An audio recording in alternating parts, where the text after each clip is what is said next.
Como siempre, me da mucho gusto saludarles. Gracias por la preferencia que nos están brindando. Bienvenidos a Memorias de Nuestra Gente. Como siempre, pues buscando aquellos personajes que tienen que aportar datos muy importantes que a veces no recordamos o que no sabemos, pero que sin lugar a dudas estas personas forman parte de nuestra sociedad. Como el día de hoy estamos aquí con Germán Chávez Briones. ¿Cómo estás, Germán? Gracias. Gracias por permitirnos venir a platicar y platicar de una historia muy importante de la vida de tu papá, don Manuel Chávez de la Rosa. No, pues agradecerte mucho, José Paz, que hayas tenido la atención de hablar y hacer la remembranza de mi padre. No, pues es que tu papá fue muy importante aquí en Matehuala, tanto en su oficio de sastrería como en el deporte. Yo recuerdo todavía que hubo ligas de fútbol que le ponían el nombre al torneo, varios torneos, recuerdo que llevaban el nombre de don Manuel. Así es. Sí, mi papá tuvo la actividad en el deporte, en el fútbol. Como jugador, poca participación, pero lo que le atrajo mucho fue la cuestión del arbitraje. En esa actividad de deporte fue donde yo que se dio a conocer más en Matehuala. ¿Pero de dónde viene tu papá? ¿De dónde son originarios? Mi papá es originario de Villa de la Paz. Ah, Villa de la Paz. Sí, los abuelos originarios también de Villa de la Paz. Ajá. Y la mayoría de los hermanos fueron 9 hermanos, nacieron en La Paz. ¿Todavía tienes familiares ahí en La Paz? No. La familia emigró, estando en La Paz el abuelo se fue a la Ciudad de México en el 40 más o menos, motivo de atención de un hijo de salud, y regresó a La Paz, no consiguió lo que se pudo por la cuestión de atención, regresó a La Paz nuevamente a trabajar. Él trabajaba en la mina, era el malacatero, uno de los tiros ahí de la mina de La Paz. Y en el 46 se vinieron a Matehuala, ya toda la familia. De hecho, aquí donde estamos presentes es la casa de él, muy bien. Desde que se casó en 1954. Y aquí enfrente, en esta calle de Altamirano, vivieron los abuelos. Ah, muy bien. Bajando de La Paz, 19. Entonces, ¿a qué edad dices 46 se vinieron a Matehuala? ¿Qué edad tenía tu papá? 20 años. ¿Tu papá no trabajó en la mina? No, él no. Él terminó nada más su primaria y una de sus aspiraciones de trabajar le dio por la sastrería. ¿Tú recuerdas que si te había platicado tu papá, por qué decidieron quedarse en Matehuala? Uno de los motivos era las escuelas. Ah, ok. En Villa de la Paz nada más estaba la escuela primaria. Matehuala ya contaba con secundaria.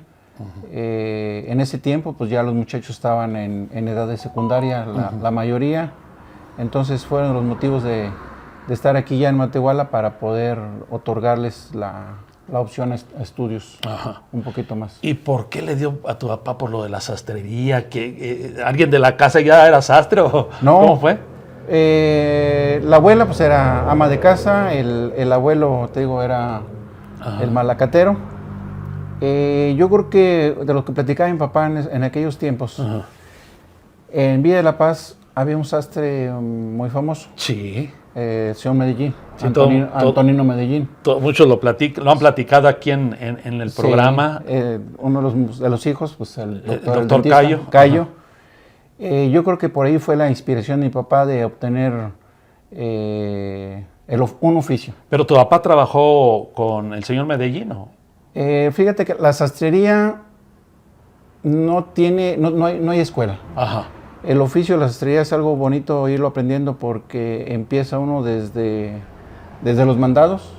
Sí. Desde arreglar las telas. Y poco a poco se va aprendiendo viendo. Porque en aquellas temporadas, yo recuerdo que, ya me adelanto un poquito, en 1970 cuando mi papá retomó la sastrería en forma. Las actividades era estar atento ahí con él, lo que se le ofrecía, ir a comprar materiales, se le llamaban habilitaciones. Sí. Ir a comprar la manta, la articela, los botones. O sea, con Medellín.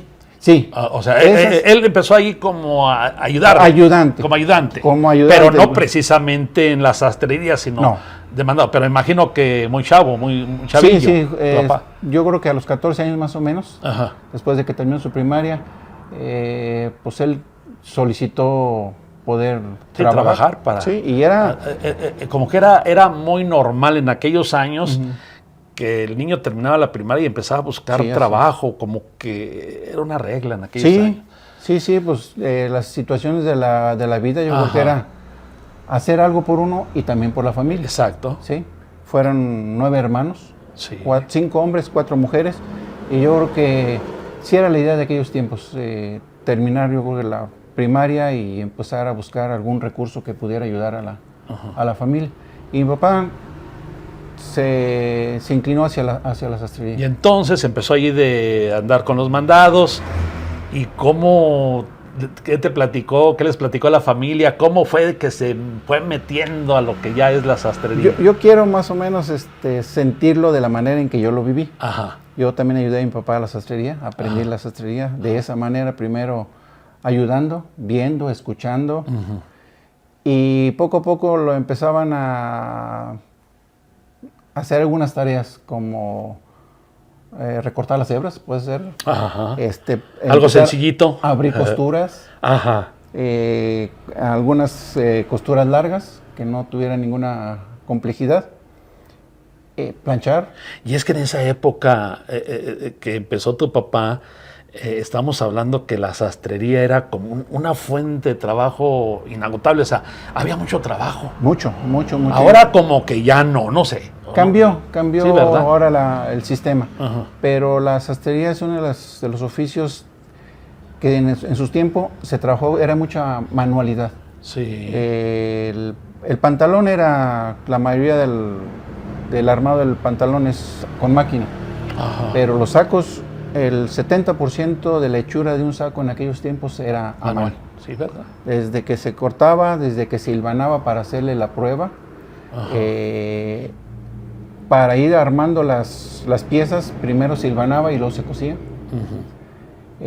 Los materiales tenían que juntarse también a través de algunos tipos de pespuntes y ocupaba mucho tiempo. O sea, era un arte. Era un arte completamente. Dentro de la sastrería, de las piezas más complejas es el saco. Y si vemos nosotros fotografías de aquella época, que todo el mundo usaba traje, todos esos trajes eran salían de las sastrerías, no había en las tiendas que iban a ver los trajes, no. Eran de toda esta región, eran de las sastrerías. Sí, la ropa de hombre era cosida en sastrería. Y en aquellos años era una regla usar traje. Sí, todos los eventos formales dentro de la familia y sociales era de riguroso traje todos los hombres. ¿Y dónde empezó tu papá a tener su sastrería? Mira, él inició aprendiendo ahí con don Antonino Medellín. Cuando se vinieron en el 46 a Matehuala, el abuelo les habilitó, les asignó un cuartito. Entonces, ya cuando se viene tu papá, cuando se viene toda la familia que vienen de La Paz, ¿tu papá empezó a trabajar en la sastrería? ¿Tu papá no trabajó en ninguna otra parte aparte de sastre? No, su único oficio fue la sastrería. De sastre, sí. Ok. Entonces les habilitaron un espacio tus abuelos. Un cuartito. Mi papá, yo creo que... ¿Aquí mismo en esta casa? Aquí enfrente. Sí. Okay. Esta casa ahorita es del señor Edmundo García. Ok. El capi que fue... Sí, cartero, que también ya platicamos con él en una ocasión. Así es. Empezó mi papá y sus ayudantes empezaron, un hermano, Liborio, y una hermana, Aurora. Aprendieron también la cuestión de la sastrería y entre ellos 3 hicieron su propio comercio o negocio de la sastrería.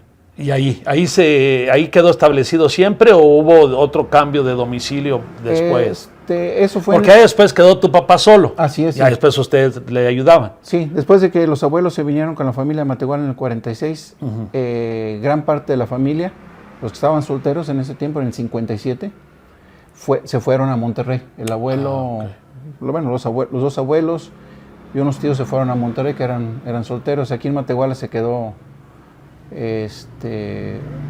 un tío, una tía, a la tía Aurora, al tío Liborio y mi papá. Ajá. Y al poco tiempo después la tía Aurora y el tío Liborio se fueron a Monterrey con toda la familia.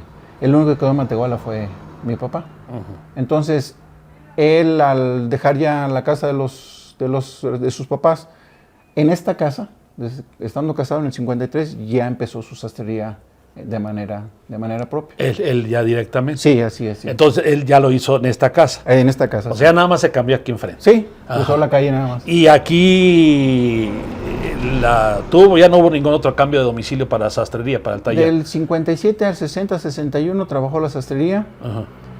Después mi papá tuvo la oportunidad, le ofrecieron una distribución de las máquinas de coser Singer. Ok, que en ese tiempo la máquina Singer era la número 1, ¿verdad? Sí, una de las herramientas primordiales en todas las casas. Uh-huh. En todas las casas se hacían sus arreglos. Yo creo que la ama de casa era parte importante tener esa herramienta. Entonces, ¿tu papá fue aquí distribuidor de esa? Sí, trabajó casi 10 años en la distribución de máquinas Singer. Uh-huh.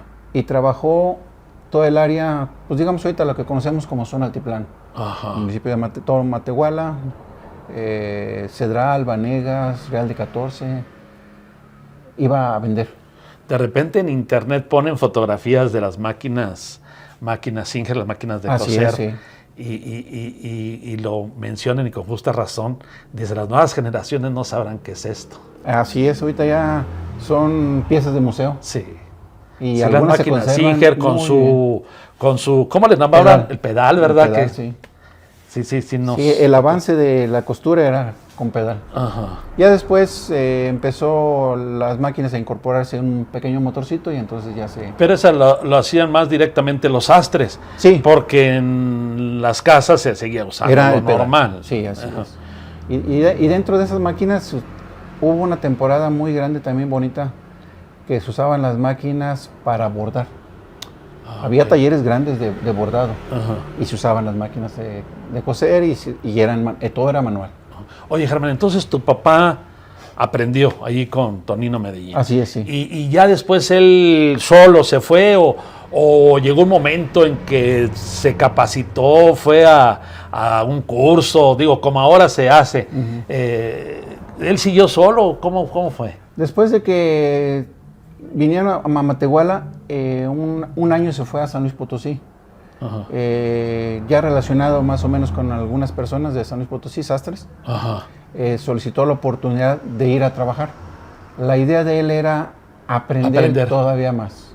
Ajá. En una sastrería nunca se acaba de aprender. Ajá. Hay mucho tipo de prenda que requiere de algunos trabajos especiales, estilos diferentes. Y cuando le gusta a uno un oficio, yo creo que siempre quiere uno aprender algo más, algo novedoso. Uh-huh. Y la capital, pues yo creo que fue una de las partes importantes donde había más sastres, había la manera de conseguir más materiales, estar más actualizados. ¿Había asociación de sastres, Germán? Sí, en San Luis Potosí hubo una sociedad de sastres. ¿A nivel estatal o nacional cómo se manejaban? A nivel estatal, San Luis Potosí Capital tenía su asociación y a nivel nacional, la Federación de Sastres. Y don Manuel me imagino que formaba parte de esas asociaciones. Sí, en el 1970 aproximadamente formaron aquí en Matehuala la Asociación de Sastres de Matehuala. ¿Tú te acuerdas cuántos sastres había cuando tu papá estaba en su apogeo? No, eran muchos sastres. ¿Sí te acuerdas de algunos nombres? De los muy conocidos aquí en Matehuala, Perfecto Rodríguez, ajá, Mariano Lozano, Salvador López, Gonzalo Oyuela. Ah, don Gonzalo también fue sastre. Sí, Gonzalo Oyuela fue sastre. El señor Villalpando, Alfonso Chiu también trabajó algo de sastrería, uh-huh, después se dedicó ya al comercio. Uh-huh. El señor Santos, Lupe Grimaldo. Uh-huh. ¿Quién es el señor Santos? ¿Quién fue? El señor Santos, el señor también Arce, sí, en Constitución. Sí, que les decían los peteretos. Ándale. Ok, así sí, cierto, sí. El señor Santos tenía su sastrería en la calle de Ocampo. Ok. De hecho, en la calle de Ocampo, antes de llegar a Mueble Reiner, había dos sastres. Ajá. Mero enfrente de Mueble Reiner había un sastre. Ajá. Creo que su apellido era López también. Ajá. Y el señor Santos.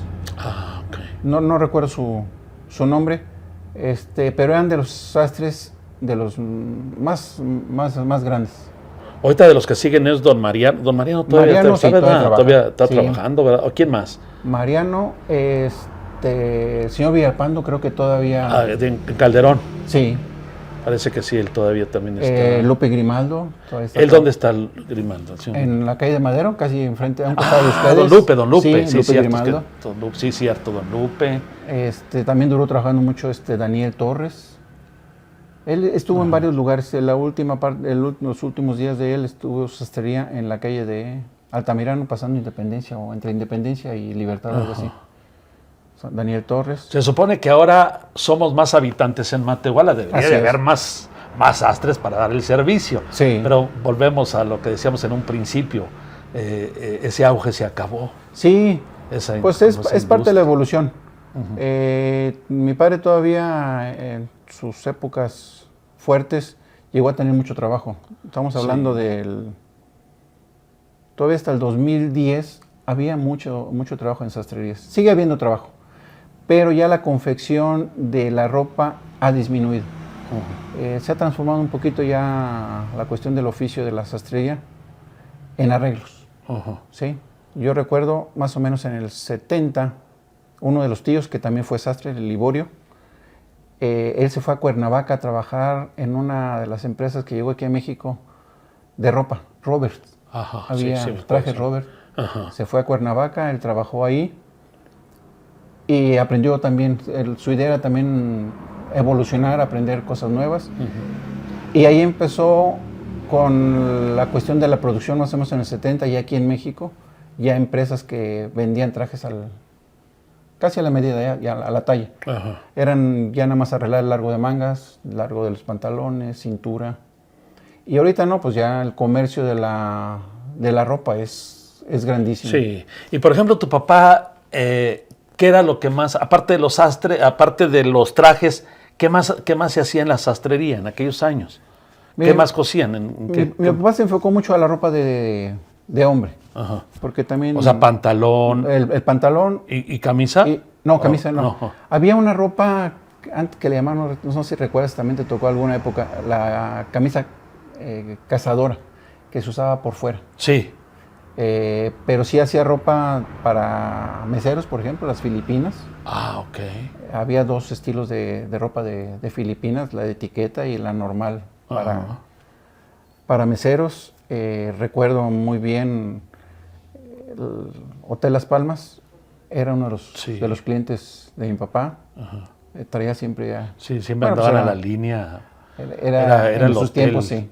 Fue el restaurante por excelencia número uno en todos los aspectos. Sí, así es. Entonces, pues, los meseros tenían que tener buena presentación. Sí. Trabajó también la ropa para dama. Hubo una época también que la mujer quiso vestir el traje de sastre. ¿Qué hacían para la dama? El saco. En el hombre, saco y pantalón. En la dama era saco y falda. Ok. Sí. Yo creo que una de las características muy especiales son las hermanas religiosas que tienen aquí escuelas. Sí, que traen que les gustan, su traje. Sí, también recuerdo. También le tocó hacer ropa para escoltas, ropas para banda de guerra, que llevan algunos detallitos especiales. Se forma de la misma manera que un saco, pero trae sus detalles especiales. Aquí en Matehuala también hubo un sastre muy famoso, Manuel Ojeda. Sí, Manuel. Él se dedicó a la sastrería, pero a la cuestión de la ropa de charro. Sí. Esa era una de sus características principales, que también es otra forma de elaborar las prendas. Pero él fue muy dedicado en ese aspecto, muy conocido aquí en Matehuala. Sí, así es. Oye, Germán, ¿y nadie de ustedes le dio por la sastrería? Digo, porque casi todos ustedes sí los mirábamos que acompañaban a su papá en la sastrería. Sí. Tienen el conocimiento, pero ¿qué pasó? ¿Nadie se quedó? No. Todos aprendimos, de los 3 hombres, aprendimos la sastrería.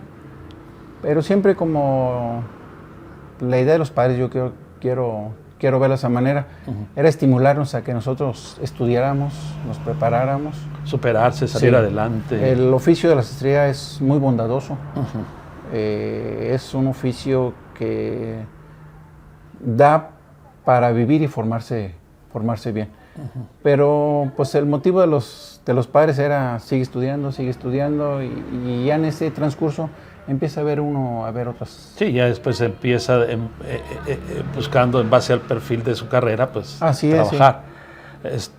Pero por ejemplo, tú de repente sí, tienen todavía las máquinas, imagino. Sí. De repente sí haces algo así que... En la casa pues soy quien se dedica a preparar la ropa. Ajá.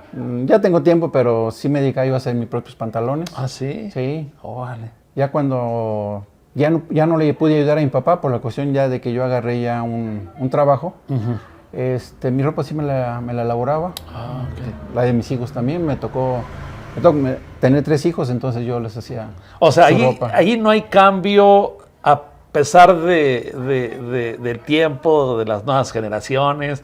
El hacer la ropa sigue siendo lo mismo. Sí, no, y mi papá era uno de los que decía, si el que aprende bien, siempre sabrá hacerlo. Así es que, pues no sé. ¿Cuántos años duró tu papá entonces desastre, podríamos decir? En forma activa, bueno. ¿Antes de que muriera dejó de trabajar o él siguió trabajando? Un año antes dejó de trabajar. fallecer, en el 2011 ya dejó la sastrería. Ajá. Ya la cuestión de la salud, pues ya no le permitía Okay. moverse. Trabajó sus últimos días aquí, pero ya no era lo mismo. O sea, tener un local formal, pues implicaba mucha responsabilidad y ya se le hacía un poquito pesado. Decidió decir ya me retiro, tenía su pensión, entonces ya tranquilamente él su último año ya lo dedicó a estar en casa descansando. ¿Y cómo le dio a tu papá por el arbitraje, que ya después sí, pues muchos reconocimientos, pero cómo se dio para entrar a los campos de fútbol? Mi papá contaba, el entusiasmo de él siempre fue el fútbol. Ajá. Fue, pues yo creo que más ustedes aficionado. ninguno de ustedes fue futbolista, según veo yo. Más o menos retomamos alguna de las ideas de lo que fue mi papá. Ajá. En el 49 aproximadamente, él decidió, junto con otros amigos, formar un equipo de fútbol cuando se estaba ya formando la Liga Municipal de Fútbol de Matehuala. Ah, ok. En aquellos tiempos, así yo que recuerdo, el señor Ramiro Nieto. Ah, don Ramiro. Don Ramiro, que fue jefe de telégrafos. Sí. Era uno de los participantes. Este señor Evencio Mendoza, que trabajó en la Coca-Cola cuando en aquellos tiempos era una familia, la familia Magú tenía la distribución de ese refresco. Y algunos otros que se me olvidaron los nombres. Se nos perdieron muchas fotos de aquellos tiempos. Aquí en esta calle de Matehuala, los meses de mayo, corre demasiada agua y llega a meterse el agua aquí.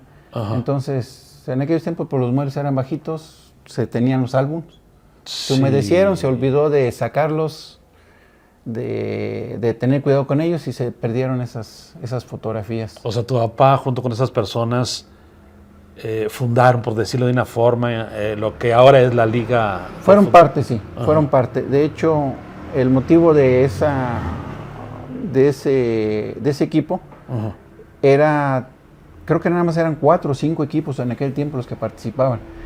Y en el equipo que él participó fue auspiciado por la Sociedad Mutualista Unión Paz y Trabajo. ¿Tu papá me imagino que era socio o no? No, todavía no. Okay. Ellos, me imagino, con el ímpetu que tenían, pues querían ir uniformados. Sí. Y buscaban patrocinadores. Y uno de los patrocinadores fue la Sociedad. Como detalle le decían, bueno, pues sí los patrocinamos, pero la condición es que sean socios mutualistas. Órale. Entonces, a raíz de ese patrocinio, mi papá empezó a ser mutualista. Ingresa a la Sociedad Mutualista. Sí, en el 49. Y de ahí, pues ya el deporte le siguió un tiempecito, empezaron a crecer el número de equipos y algo le llamó la atención a mi papá, la cuestión del arbitraje, porque pues o eres jugador o eres árbitro. Y en mucho tiempo era uno árbitro y era jugador. Sí. Pero como que no se veía bien que pues... Exacto. Le pitabas al contrincante y jugabas también contra él, como así que no. Y entonces él se dedicó de tiempo completo al arbitraje. Al arbitraje, sí. Ajá. Sí, y también le llamó la atención el otro hermano, que también fue sastre y se fue a Monterrey, también le dio por el arbitraje. Entonces, pues como familia compaginaban en muchas actividades, en muchos oficios, y mi papá se dedicó a la... Oye, pero entonces tu papá duró muchos años de árbitro, ¿no? Yo creo que su época, digamos, del 50 al 60 fue árbitro. Ajá. Dejó el fútbol, dijo, no, pues yo no puedo ser juez y parte, Ajá. y se dedicó al arbitraje. Y después ya tuvo su época que dejó la cuestión del deporte, la cuestión de la sastrería para dedicarse a la cuestión del comercio, la distribución de las máquinas. de las máquinas, sí. Ajá. En el 70 decidió dejar ese negocio porque pues también las cosas iban cambiando. Sí, pues ya yo creo que ya todo el mundo tenía máquina aparte. Sí, y el comercio aquí crecía mucho, entonces Ajá. ya no era nada más era la distribución de los equipos, Ajá. sino ya el comercio ya también vendía ese producto. Ah, ok. Entonces ya no resultaba costeable. Ya había mucha competencia. Entonces, pues retomó la sastrería en 1970. Uh-huh. En aquel tiempo lo invitó Perfecto Rodríguez. Ajá. Dijo, Manuel, aquí en la calle de Morelos, en el privado de Morelos, están unos locales. No te quedes en casa, haz tu propio negocio, es lo mejor. Y bajo esas ideas, sí consiguió ese local en la privada junto a la Cámara de Comercio. Ajá. Ahí tuvo su primer sastrería, ya en forma. En forma ya, ajá. Y a partir de ya siguió trabajando en su sastrería al 100%. Uh-huh. En ese tiempecito, digamos más o menos 1975, la actividad del deporte en el fútbol era muy bonito. Las inauguraciones se hacían desfiles aquí en toda la ciudad. Okay. Todos los equipos que participaban había un desfile por las principales calles. Inclusive llevaban su propia reina. O sea, era un motivo muy bonito de entretenimiento en esa forma del deporte. Y se le acercó, ya era conocido, el señor Alfonso Chiu. Ajá. Él estaba también como presidente de la Liga de Fútbol. Sí. Y le dijo, Manuel, pues te invito, ayúdame con la cuestión del arbitraje. Ajá. Porque las ligas en aquellos tiempos también organizaban el rol de juegos y un rol de arbitrajes. Ajá. Ya resultaba yo un poco pesado y al conocer que mi papá sabía de arbitraje, lo invitó. Ajá. Y con gusto, pues era para él, sí, pues muy motivante eso. Hizo el primer colegio de árbitros de Matehuala. Ah, órale. Sí, le dio forma. ¿Y quiénes lo integraban? ¿Te acuerdas tú de algunos nombres? Murillo, de los muy conocidos, un profesor Rodrigo. Había mucho movimiento con la cuestión del arbitraje porque también eran jugadores. Ajá. Entonces, lo que mi papá buscó al formar un colegio de árbitros era de que fueran nada más dedicados a árbitros. Sí, como lo hizo. Sí, así es. Ajá. Dijo, porque... Y una de las situaciones que él también dijo, separar el colegio de árbitros de la liga. O sea, que sean entidades independientes. Exacto. Para evitar cualquier comentario, ¿no? De que se... Sí, que favorece a un equipo. Así es, sí. Ajá, sí. Sí, ajá. Y había muchos árbitros, también trabajaban mucho. Había árbitros, por ejemplo, Murillo se aventaba los 5 partidos en el día, agarraba un campo de las 8 de la mañana hasta las 4 de la tarde a pitar. Sí. Ajá. Eso era una de las costumbres que también poco a poco él fue modificando a tratar de integrar más elementos para que fuera menos carga para cada uno.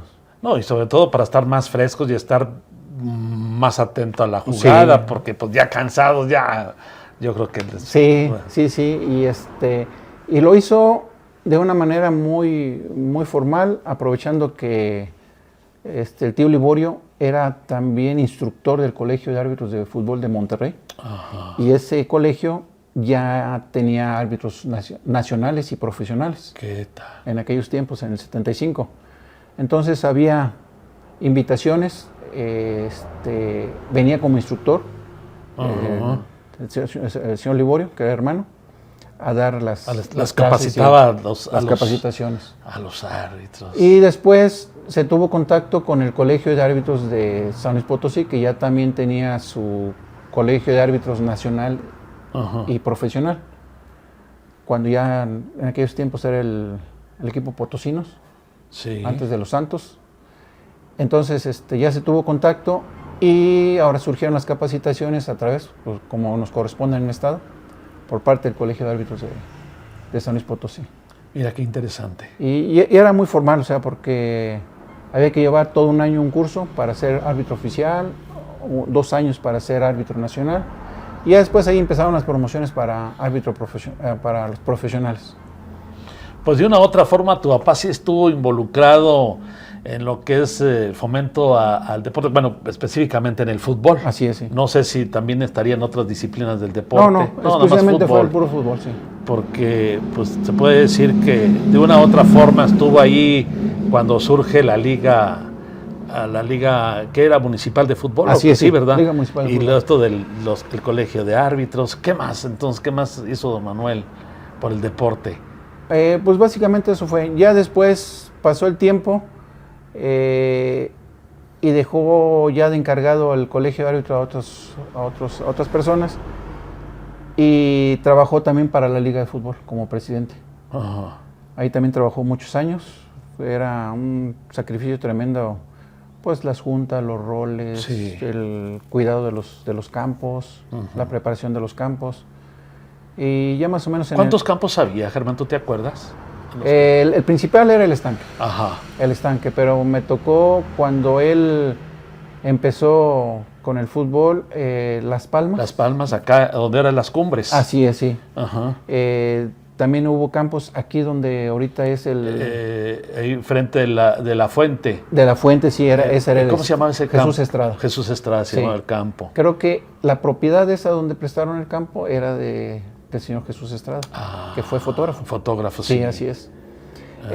Después hicieron campos acá rumbo a Doctor Arroyo, que eran los Cuauhtémoc. Sí.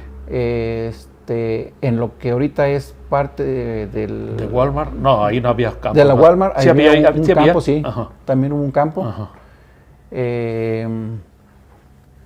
Acá rumbo sobre las 57 había un terreno junto a un hotel. Creo que es el Pedregal. Ajá. Ese sí no me acuerdo. Ahí también, se llamó Campo Salesiano.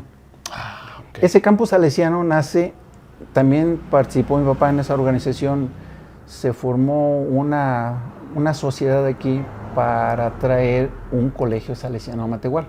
Desafortunadamente no se logró. No se concretó. Pero también fue parte de ese comité.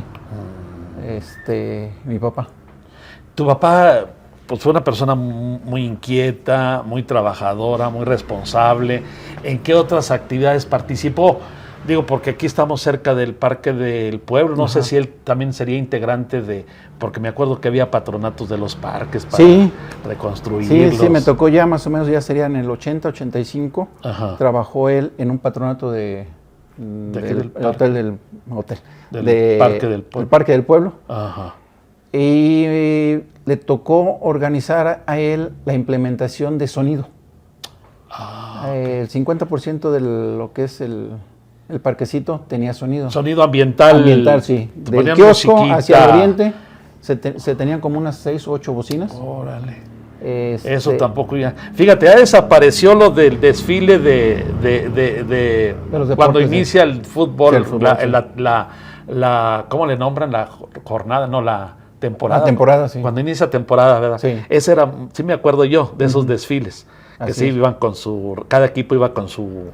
Les nombraban reina, ¿cómo le nombraban? Era la reina del equipo, sí. Que siempre llevaba su arreglo floral. Sí. Ahí iba encabezando junto con el equipo. Sí, y esto, sí me acuerdo también, lo del sonido ambiental en el parque. Sí. Que también esto ya no...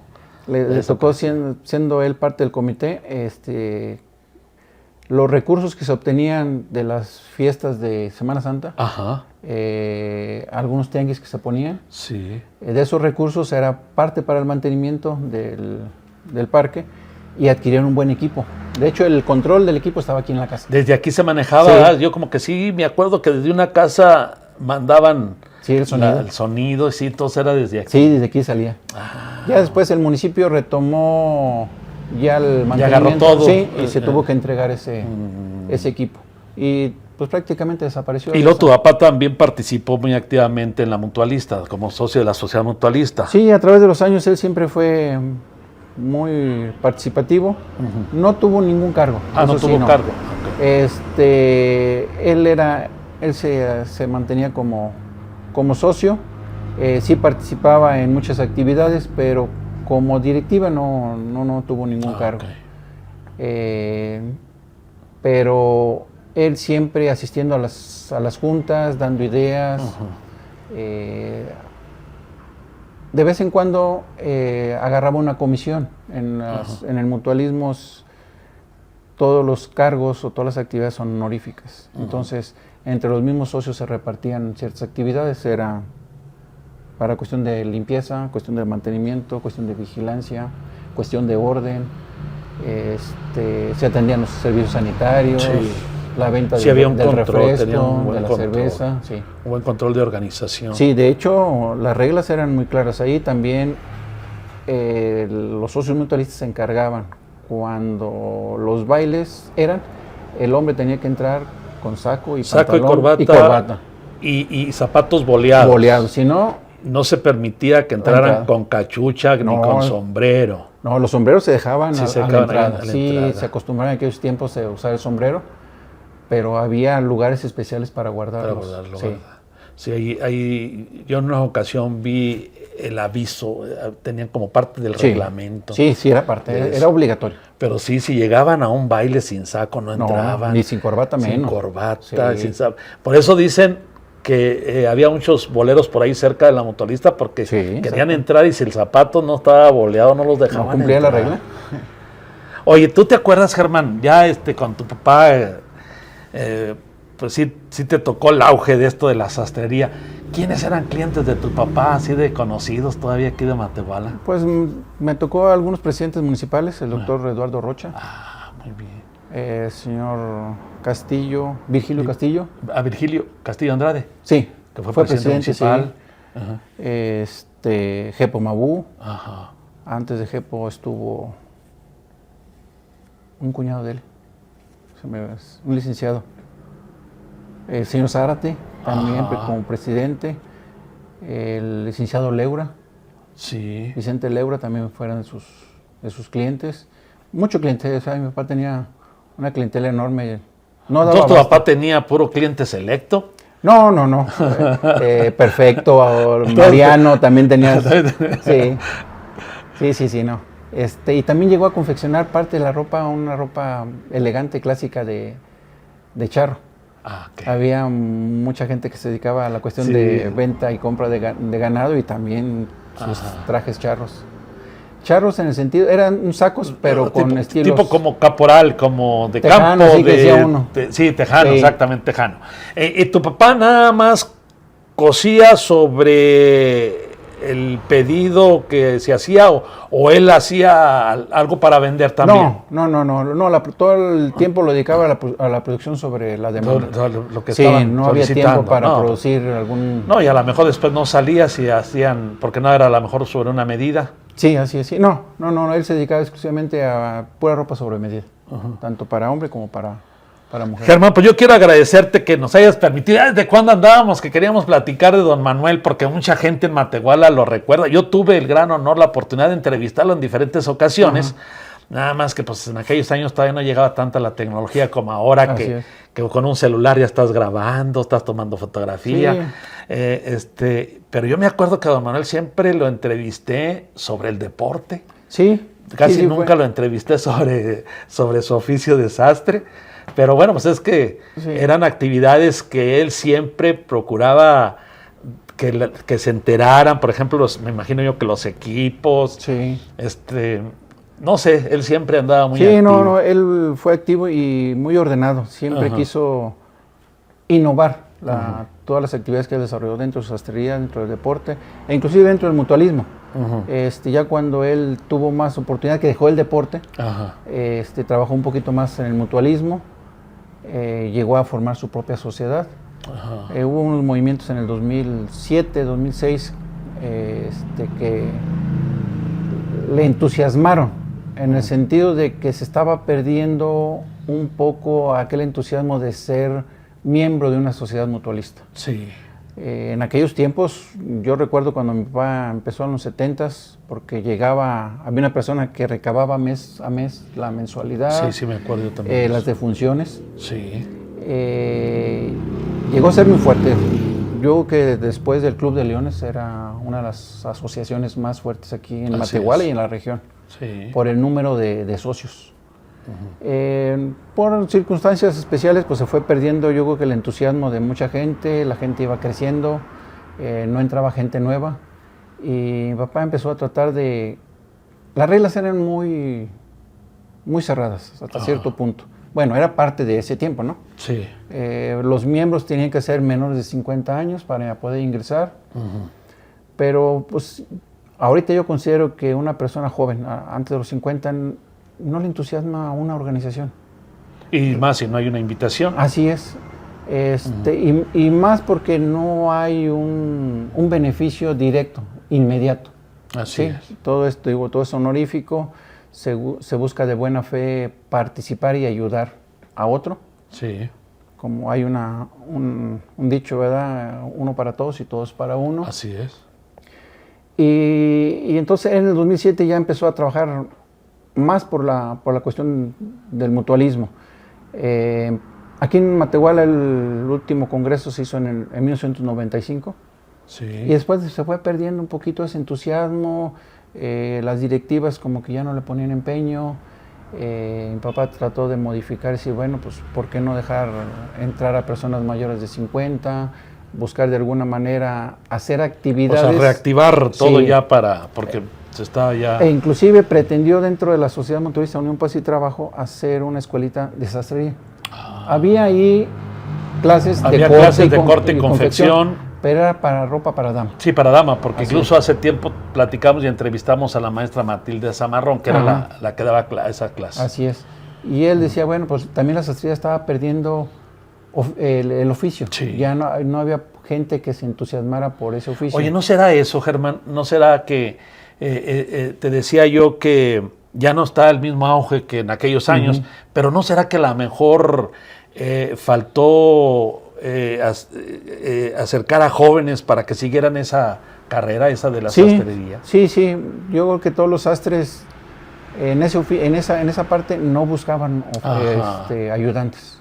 Conforme alguien se interesara, iba cayendo, pero no había esa promoción. Porque fíjate, no sabía yo que tu papá había salido de allá con el señor Tonino Medellín, pero muchos de los sastres con los que hemos platicado han salido de allí, salieron de con Tonino Medellín. Sí, pues fueron de los primeros, bueno, en aquella época estamos hablando de 1940, 1950. Y aquí eso fue lo que nos faltó, yo creo, ya después, que tu papá a lo mejor también hubiera acercado jóvenes para que después fueran también poniendo su negocio y los demás sastres, y la idea que tenía tu papá de poner ahí la escuelita de sastrería en la Mutualista. Así es, sí, fue uno de sus entusiasmos, no se pudo lograr porque no hubo quórum, ¿verdad? Y el apoyo. Porque pues a lo mejor no había la gente que dedicara el tiempo para aprender. Y la sastrería lo aprende uno sin recibir nada, básicamente. En aquellos tiempos era el ayudante y no había un sueldo. Había una pequeña compensación. Entonces yo creo que también fue parte de lo que no motivaba a la gente a poder aprender. Puede ser. Sí. Aparte, en aquellos tiempos así pasaba, Germán. Los niños, los jóvenes se acercaban para aprender. Sí. Y así fue en las sastrerías, así fue en las carpinterías, así fue en los talleres. Así se acercaban y entonces sí ellos decían, ok, ya aprendí, ya sé, entonces ahora sí, deme trabajo. Entonces sí ya se iban a buscar trabajo. Era la forma. Pero ya aprendía. Sí, a lo mejor voluntariamente. Sí, es que ahora sí ya es diferente, nadie quiere trabajar para aprender. Ya exigimos horario, exigimos un sueldo, prestaciones. Pues todavía no sabemos si vas a dar, si tienes capacidades para desarrollar ese trabajo, pero ya me toca saber cuánto vas a pagar. ¿Y cuántas horas voy a trabajar? ¿Y de qué horario? Y no se puede, ay caramba, bueno. Sí, ya. pues entonces, Bueno. no, mejor no así. Fueron cosas bonitas, a lo mejor y parte también de la evolución de la Ley Federal del Trabajo, ¿no? Donde se empezó También, a decir, bueno, ahí fue pues, cuando ya... el trabajo Hacer tiene más. que ser bien remunerado. Sí. Pero pues en aquellos tiempos no se acostumbraba. No se acostumbraba. Sí daban compensaciones. Yo de mi padre decía, pues, no me tenía un sueldo, pero decía, pues, Sí. ten para el refresco, ten para... Y fíjate que la compensación que se daba era mucho, o sea, como que tenía el valor, como que sí valía. No, sí, yo recuerdo muchas gentes que llegaban jóvenes a sus casas con los 10 pesos, con los 20 pesos. Y era mucho dinero. O sea, se compraban muchas cosas Así con es, eso que le daba a la persona aquella que le fuiste a ayudar. Sí, el valor tenía, el dinero tenía mucho valor. Así es. Entonces yo creo que si en una familia 2, 3 hijos llegaban con los 10, 20 pesos en aquellos tiempos, era una ayuda grandísima. Así es. Y aparte, pues eran familias numerosas. Eso. Entonces, todos los recursos que llegaban... Ya ayudaba mucho en la familia. Así. Así fue. Germán, pues muchísimas gracias. ¿Algo más que se nos haya pasado platicar de tu papá? ¿Algo que quieras comentar? Hay muchas cosas, yo te agradezco. Yo creo que... ¿Alguna anécdota que platiques de tu papá que les decía, por ejemplo, cuando empezaban esto de la sastrería, algo que No, le cuando haya quieras pasado? hacer las cosas, hazlas bien. Ah, ok. No, y es que tu papá sí fue así. No, fue muy exigente en todo. Sí. Me tocó también ser árbitro y me decía que las cosas las tenía que hacer bien. Ah. Cuando hacía la ropa también me las devolvía, me las descosía y vuelvas a hacerlas.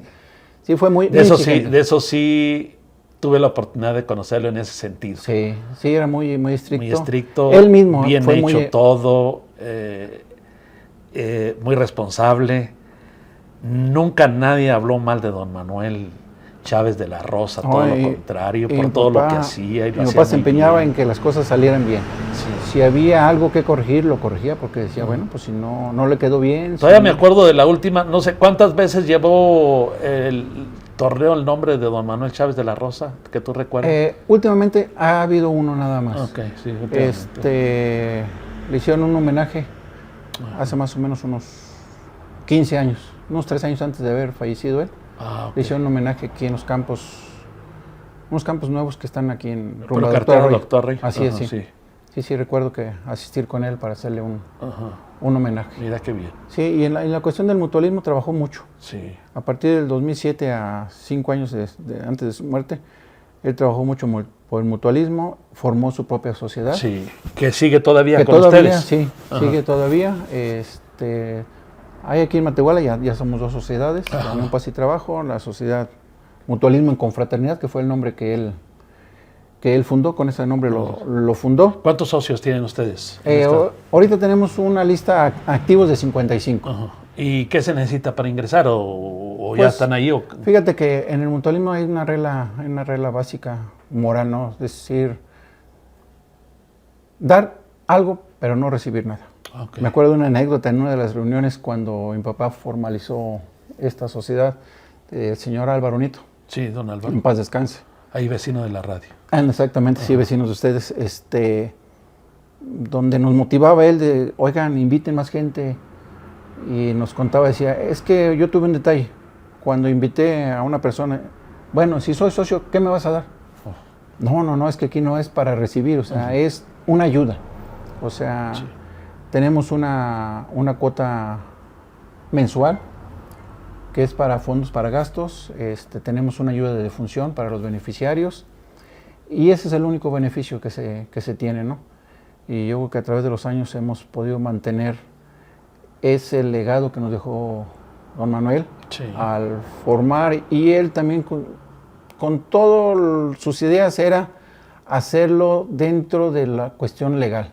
Exacto. Luchó muchos años, 5 años, para poder protocolizar su sociedad, conformarse como asociación civil, ser parte de la Confederación Nacional de Sociedades Mutualistas.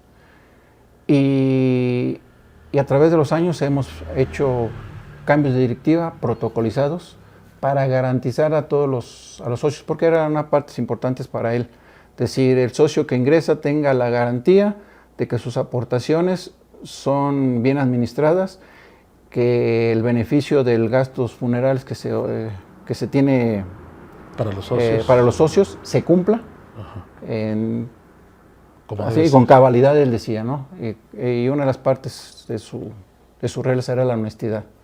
Decía, si es la voluntad de la agrupación reunir 3,000, 5,000 pesos, ahí está. Hay que cumplirlos. Y ese dinero tiene que dárselos en el momento en que fallezca el socio a los beneficiarios. Ahorita, ¿quién es el presidente de esta sociedad de ustedes? Mi papá inició en el 2000, del 2012 hasta su muerte en el del 2007 al 2012 como presidente.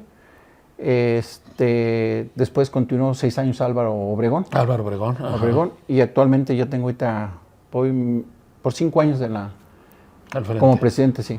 Hemos hecho muchos logros dentro de esta agrupación mutualista.